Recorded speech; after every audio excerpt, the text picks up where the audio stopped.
mentioned that the team is coachable. From the outside, that would be maybe something people would take for granted. Why don't you take that for granted? You should try go coach somewhere. I'm saying most kids nowadays are just defensive, not just because they're not confident, right? So you just have to break that part of it down. Especially you got Luke-Reimer over there. He's all Big Ten. He's learning a whole new defense, man. That can be really, really hard, right? You got guys coming in from different programs. You got guys coming in from Georgia and Texas. Why are we doing it this way?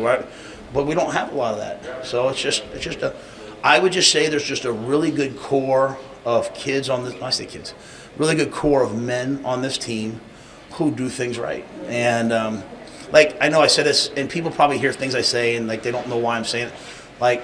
You go back and look at last year's team. They could have thrown in the towel. They battled all the way to the end. They beat Iowa. They had a 3.1 GPA. When you have a staff change, you have a 3.1 GPA. That's outrageous. So there's just so many good people in the program, and there's a lot of lack of coachability in the world today, and we have a lot of guys here that are being pretty coachable. I know you felt good about how Tony and the defensive staff was coming together a few weeks ago in the talk race. Did it take time to go on the field and feel for each other with them, or do you feel good about where they are with the language and all that? Oh, the language is good. Tony probably has to get adjusted to me.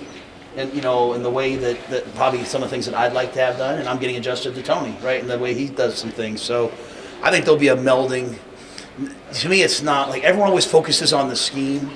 There's been 3-4 teams that win the national championship. There's been 4-3 teams, 4-2-5 teams.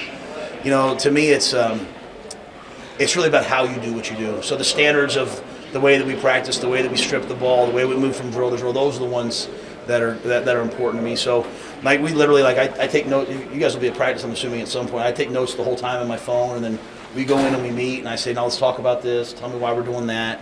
It's really important that we go through this process now in the spring, so when we hit the fall, there is no gray area. That's the worst thing you can give players is gray area. It's got to be concrete, and you have to be really humble as coaches. You have to sometimes say, you know what, guys, we've been coaching it this way. We're going to switch it to this because we think it'll be better for us. So there's multiple ways to do things. We just want to make sure we're giving our guys the best chance. What do you think of the group of running backs that you have?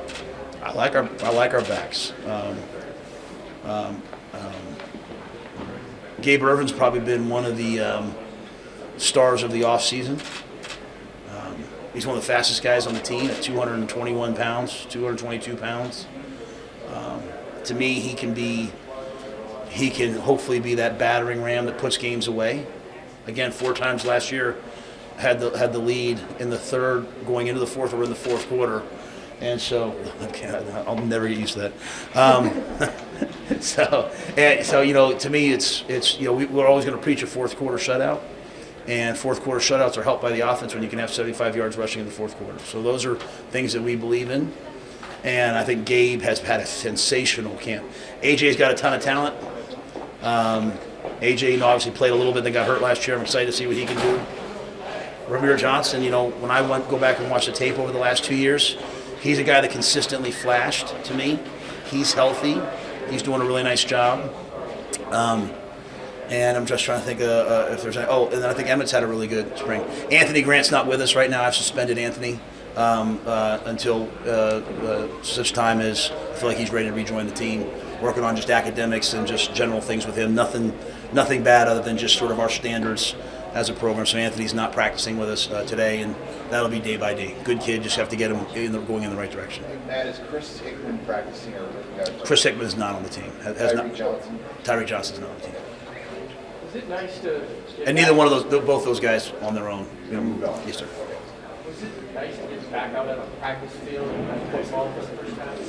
Yeah, I think you guys can tell I love the off-season program. I love the Matt Rhule. I love all that stuff. But this is great, right? This is great to get out there and do football and coach football and really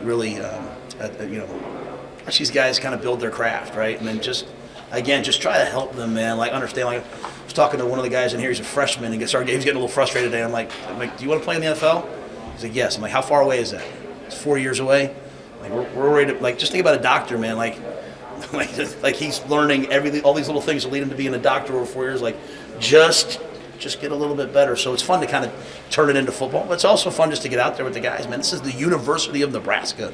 That's the first time I've seen that helmet, like that iconic helmet. So it's pretty cool for me, just on a personal note, to be out there and see all that. Coach, what about the tight end group?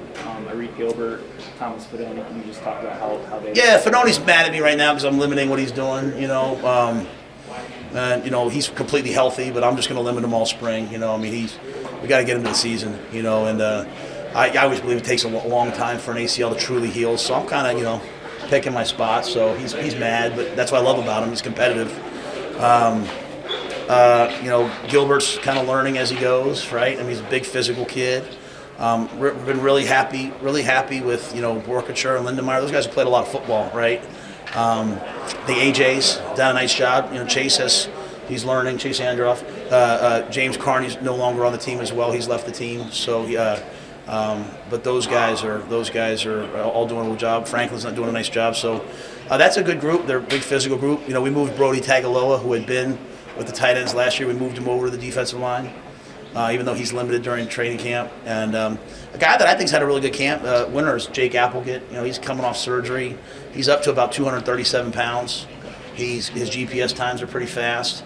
So he's limited right now. He's in a green jersey, no contact, so he can only do Indy and 7-on-7. But I like what I've seen. I'm anxious to see him develop at that position. Was Jake Applegate on the defensive side? He was on the defensive side on last year's staff, and I asked him to move. I just went back and watched the tape from high school. He was a receiver, so we're looking for tight ends. We'd like to play with multiple guys at the tight end position. And Janirin Bonner is another guy that we've moved from wide out to like a hybrid F tight end. Like, I think Janirin's a guy that can do a lot of different things. So he's like 217. If we can get him like 222, I think he's like a chess piece. If you go back and watch some of the things that we've done over the years, or what Sat's done in South Carolina, like, we like tight ends who can also play tailback, who can also play wide out. That you just kind of don't know what we're in. So I'm hopeful that he can maybe do that. Any other updates on personnel, whether that be suspensions or? Yeah, I think I gave you guys those guys weren't on the team since the beginning of the semester, so I don't think they've been on the roster. James, great kid, just decided to not play. So he's moved on just recently, and then Anthony Grant and Tommy Hill were not allowed to practice today, so that'll be a day-by-day thing. You guys have been so effective at switching guys at positions over the years. When you go about that, do you find guys are pretty receptive, or how do you kind of work that through with like a guy like Bonner talking about this is why we see you at this spot? Yeah, I think